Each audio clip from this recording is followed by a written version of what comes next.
പാലക്കാട് കഞ്ചാവ് കടത്താൻ വിസമ്മതിച്ചതിന് ഓട്ടോ ഡ്രൈവറെ ലഹരിക്കടത്ത് സംഘത്തിൽ ക്രൂരമർദ്ദത്തിനിരയാക്കി. വടവന്നൂർ സ്വദേശി അബ്ബാസിനാണ് മർദ്ദനമേറ്റത്. ലഹരിക്കടത്ത് സംഘത്തിലെ 13-ലധികം യുവാക്കളാണ് തന്നെ മർദ്ദിച്ചതെന്നാണ് അബ്ബാസ് പറയുന്നത്.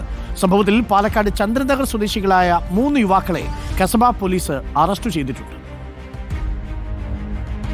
ഇക്കഴിഞ്ഞ മാർച്ച് 1 വൈകിട്ട് 4 മണിയോടെയാണ് പാലക്കാട് ജില്ലാ ആശുപത്രി പരിസരത്ത് നിന്ന് കൂട്ടുപാതയിലേക്ക് പോകാനാണെന്ന് പറഞ്ഞ് ചന്ദ്രനഗർ സ്വദേശിയായ യുവാവ് അബ്ബാസിന്റെ ഓട്ടോറിക്ഷയിൽ കയറുന്നത്. കൂട്ടുപാതയിലെത്തിയതോടെ വിവിധ സ്ഥലങ്ങളിൽ വെച്ച യുവാവിന്റെ സുഹൃത്തുക്കളും ഓട്ടോറിക്ഷയിൽ കയറി. ആളൊഴിഞ്ഞ് കാടുകയറിയ സ്ഥലത്തേക്ക് പോകാൻ ആവശ്യപ്പെട്ടതോടെ അബ്ബാസ് വാഹനം നിർത്തി. ചോദ്യം ചെയ്തതോടെ കഞ്ചാവ് കടത്തിനാണ് ഓട്ടം വിളിച്ചതെന്ന് യുവാക്കൾ പറഞ്ഞു.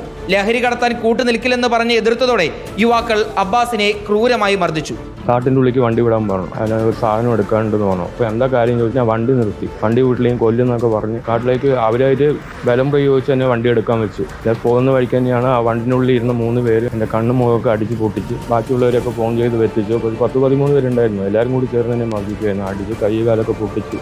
അബ്ബാസ് നൽകിയ വിവരങ്ങൾ പ്രകാരം കസബ പോലീസ് കേസെടുത്ത് അന്വേഷണം ആരംഭിച്ചു. സംശയം തോന്നി ചോദ്യം ചെയ്യുന്നതിനിടയിലാണ് നിരവധി കഞ്ചാവ് കടത്ത് കേസുകളിൽ പ്രതികളായിട്ടുള്ള ചന്ദ്രനഗർ സ്വദേശികളായ ജിതിൻ, അനീഷ്, കൂട്ടുപാത സ്വദേശി സ്മികേഷ് എന്നിവർ പിടിയിലായത്. സ്മികേഷ് എന്ന് പറയുന്ന ആൾക്ക് ആന്ധ്രയിലെ ഒരു 120 കിലോ കഞ്ചാവ് കേസിലെ പ്രതിയാണ്. ജിത്തു എന്ന് പറയുന്ന പയ്യന് നമ്മുടെ സ്റ്റേഷനിൽ തന്നെ 4 കിലോ കഞ്ചാവ് പിടിച്ച കേസിലെ പ്രതിയാണ്. കൊലപാതക ശ്രമം പോലെയുള്ള കേസുകളിലെല്ലാം തന്നെ പ്രതികളാണ് ഈ പിടിക്കപ്പെട്ടവരിൽ 2 പേർ. 2 പേരെ നമുക്ക് കിട്ടാൻ എന്തായാലും ഉണ്ട്. ഇനി അതിൽ കൂടുതൽ ആളുകളുണ്ടോ എന്നും കൂടെ നോക്കേണ്ടതുണ്ട്. പ്രതികളെ ചോദ്യം ചെയ്തതിൽ നിന്ന് ചന്ദ്രനഗർ, കൂട്ടുപാത മേഖലകൾ കേന്ദ്രീകരിച്ച് പ്രവർത്തിക്കുന്ന ലഹരി കടത്ത് സംഘങ്ങളെക്കുറിച്ചും പോലീസിന് വിവരം ലഭിച്ചിട്ടുണ്ട്.